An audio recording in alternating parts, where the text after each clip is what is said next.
বন্ধুরা, আজ তোমাদের একটা মজার গল্প শোনাবো। মৌমাছি কিভাবে মধু তার বাড়িতে নিয়ে যায় সেই গল্পটাই তোমাদেরকে আজকে বলবো। দুই মৌমাছির কিভাবে ঝগড়া করে। এটা তোমার মধু না, এটা আমাদের মধু। আমরা যখন মধু নিয়ে গিয়েছিলাম তখন কিছু অংশ এখানে রেখে গিয়েছিলাম। এগুলো আমাদের মধু। না না না, এটা আমার মধু। আমি এগুলো মধু সংরক্ষণ করে রেখেছিলাম। এইটা আমার সম্পত্তি। তোমরা কেন এটা নিতে চাচ্ছ? আমরা যখন মধু তৈরি করেছিলাম তখন এখানে কিছু রেখে গিয়েছিলাম, তাই এটা আমাদের। তুমি তো মধু তৈরি করোনি। হ্যাঁ হ্যাঁ, তুমি তো মধু তৈরি করোনি, এটা আমাদের। এটা আমার মধু, আমাকে দাও।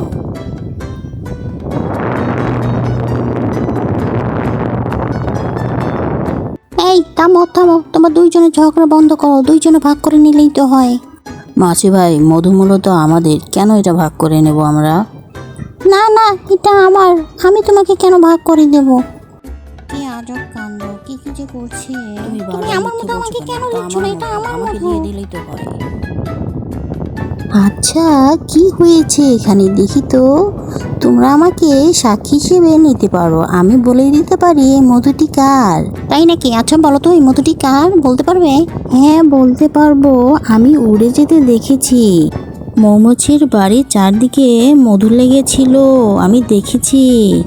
তুমি কোন মৌমাছি দেখেছো? তাদের বর্ণনা দিতে পারবে সে দেখতে কেমন ছিল? হ্যাঁ পারবো তো। তার গায়ের রং বাদামি এবং হলুদ রং ছিল। তোমার কথাটা পছন্দ হলো আমার। এটা কি তাহলে আমার? হ্যাঁ আমি বলছি তো। না এটা আমার। থামো তোমরা, আমি বলছি তো। এই থামো, তোমাদের অনেক বকবকানি শুনছি। এই প্রজাপতি, তুমি একটু সঠিক করে বলো তো, মধুগুলো কার? দুজনের গায়ের রঙে তো বাদামি আর হলুদ রং আছে। আমি শুধু রংটাই দেখেছি। তার মানে তুমি রং দেখে কি নিশ্চিত করতে পারো? কাল সকাল থেকে তদন্ত শুরু হবে। এদিক দিয়ে পিঁপড়া যাচ্ছিল।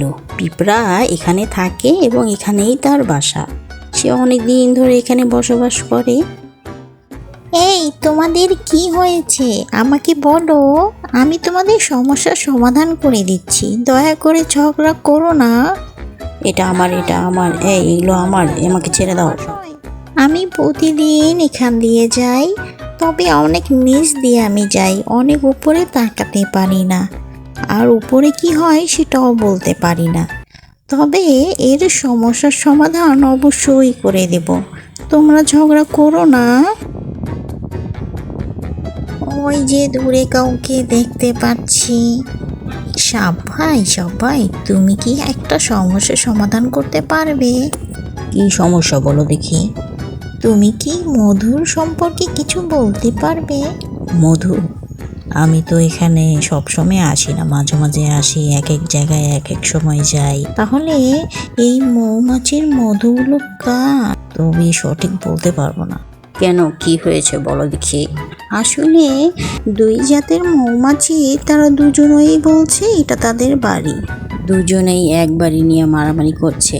আসলে আমি তো এই দিকে থাকি না, তাই সঠিকভাবে বলতে পারবো না এটা কার বাসা। আর গাছের উপরে আমি তাকাতে পারি না। ঠিক আছে, দেখি আমি কি করতে পারি। এই থামো তোমরা, থামো। মাছি ভাই, আমি তোমাকে প্রমাণ দেব যে এই মধুগুলোই আমার এবং এই বাড়িটাও আমার। তুমি বিশ্বাস করো? ঠিক আছে, বলো দেখি তুমি কি বলতে চাও। আমার এই মধু যে আমার, সেটা আমি খুব ভালো করেই জানি।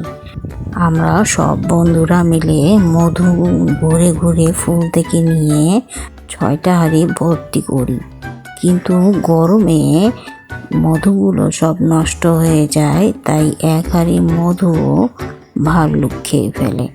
আচ্ছা, ভাল্লুক খেয়ে ফেললেও বাকি মধুগুলো তো থেকে যাবে, তাই না? আর মধুগুলো নষ্ট হওয়ার কারণে আমরা আবার ফুলে ফুলে মধু সংরক্ষণ করে বেরিয়েছিলাম যে ওই হাঁড়িটা ভর্তি করব। এই বলে সবাই চলে গিয়েছিলাম। আর মধুর জন্য এত সুন্দর বাড়ি আমরা ছাড়া কেউ কি বানাতে পারবে? হ্যাঁ, আমার মালিক ঠিক কথা বলেছে। আমি তোমাদের সাথে একমত নই।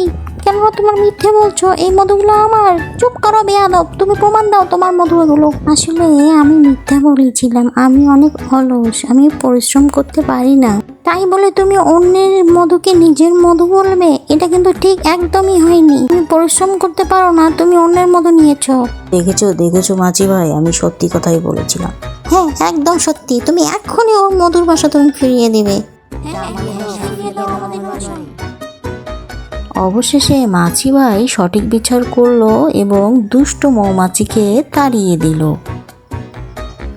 আর সব মৌমাছিরা তাদের বাড়িতে ফিরিয়ে গেল এবং তাকে ধন্যবাদ জানালো। দেখেছো ছোট্ট বন্ধুরা, পরিশ্রম করে কাজ করলে সেটা কখনোই বিফলে যাবে না। বুঝতে পেরেছো? এই মৌমাছির গল্প থেকে সেটা আমরা জানতে পারলাম যে কষ্ট করলে অবশ্যই সফলতা হবে।